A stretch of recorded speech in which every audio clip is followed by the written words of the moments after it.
शुरू अल्लाह के नाम से जो निहायत मेहरबान और रहम फरमाने वाला है।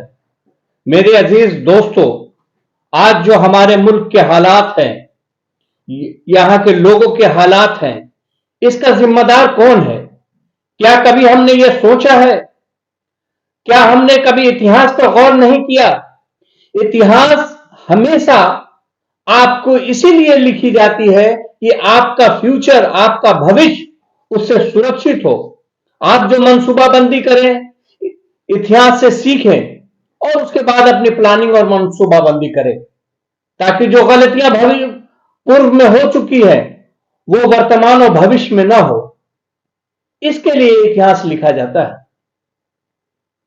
आज बहुत ही दुख के साथ ये कहना पड़ रहा है कि आज जो हमारे देश की आम जनता की हालत है वो अत्यंत दयनीय हो चुकी है। इसकी एक वजह समझ में आती है, आप गौर करें तो हमारे देश में जब भी किसी राज्य में उस वक्त में जब अंग्रेज आए तो अलग अलग राज्यों को इन्होंने टारगेट किया और दूसरे राज्य खामोश रहे, वो राज्य लड़ता रहा। इसका परिणाम यह हुआ कि धीरे धीरे करके पूरा देश पर अंग्रेजों का कब्जा हो गया, क्योंकि जब पहले राज्य पर हमला किया गया उस वक्त दूसरे राज्य उसके समर्थन में खड़े नहीं हुए, उसके साथ लड़ाई नहीं लड़ी, बल्कि बाज लोगों ने तो गद्दारी तक की। आज यही वजह है हमारी इस तबाही की, हमारी इस बर्बादी की, कि आज जब लोगों को टारगेट किया जा रहा था, जब सबसे पहले एक कम्युनिटी को टारगेट किया गया, उस वक्त पूरे देश के लोग खामोश थे। उसके बाद फिर दूसरे गिरोह पर कभी मुसलमान टारगेट आ रहे हैं, कभी दलित आ रहे हैं, कभी आदिवासी आ रहे हैं, कभी महिलाएं आ रही हैं, कभी किसान आ रहे हैं। इस तरह करके आप देखिए कि धीरे धीरे धीरे धीरे पूरे देश के लोगों को टारगेट किया गया। कभी जवान आ रहे हैं, जो लोग रोजगार मांगने के लिए निकल रहे हैं उस पर जुल्म हो रहा है। तो ये टारगेट जो गवर्नमेंट की, ये कोई इससे सुरक्षित नहीं है। जबकि होना यह चाहिए था कि पहले ही जब एक पर जुल्म हो रहा था, एक के खिलाफ बातें हो रही थी, उसी वक्त सारे कौम के लोगों को, सारे देश वालों को एक साथ खड़े हो जाना चाहिए था कि यह मसला हिंदू का नहीं है, यह मसला दलित का नहीं है, यह मसला आदिवासी का नहीं है, यह मसला हमारे देश के नागरिक का है, उसके अधिकार का मसला है, लोकतंत्र का मसला है, संविधान के बचाने की लड़ाई है।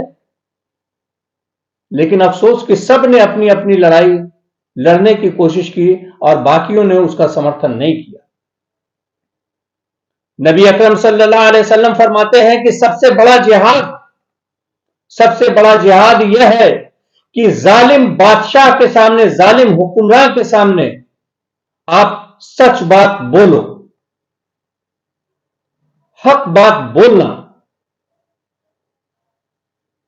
आपको जानकर हैरत होगी कि जुल्म के खिलाफ लड़ना सीखना चाहिए हमें। जालिम इतना ताकतवर नहीं होता जितना उसकी ताकत को हमारी खामोशी बढ़ा देती है। जालिम कमजोर होता है और कमजोर आदमी हमेशा जुल्म करता है, जुल्म का सहारा लेता है।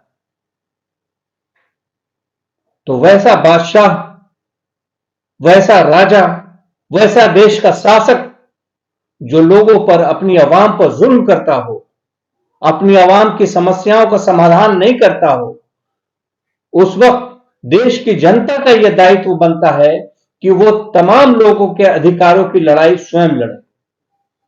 आज जो संकट हमारे सामने है, आज जो हमारे गरीबी बढ़ती जा रही है, गरीबों की तादाद बढ़ती जा रही है और कुछ लोग मालदार होते जा रहे हैं, सरकार आम जनता के सुख सुविधाओं का ख्याल नहीं रख रही है, तो इसके लिए जरूरी है कि हम सारे भारत के नागरिक, सबके अधिकारों की लड़ाई हम सबको लड़नी होगी। न धर्म में बटे, न जाति में बटे, न राज्य में बटे, बल्कि ये पूरे भारत का मसला समझकर एक व्यक्ति के अधिकार का हनन हो रहा है, गोया हमारे देश के संविधान की आत्मा पर हमला हो रहा है, इस बात को समझें और इस बात की लड़ाई पूरे मुल्क के पूरे अवाम को लड़ना होगा, तभी हमारा देश सुरक्षित रहेगा, हमारे देश के लोग सुरक्षित रहेंगे और हमारा देश उन्नति और प्रगति करेगा, यहाँ की अवाम प्रगति करेगी।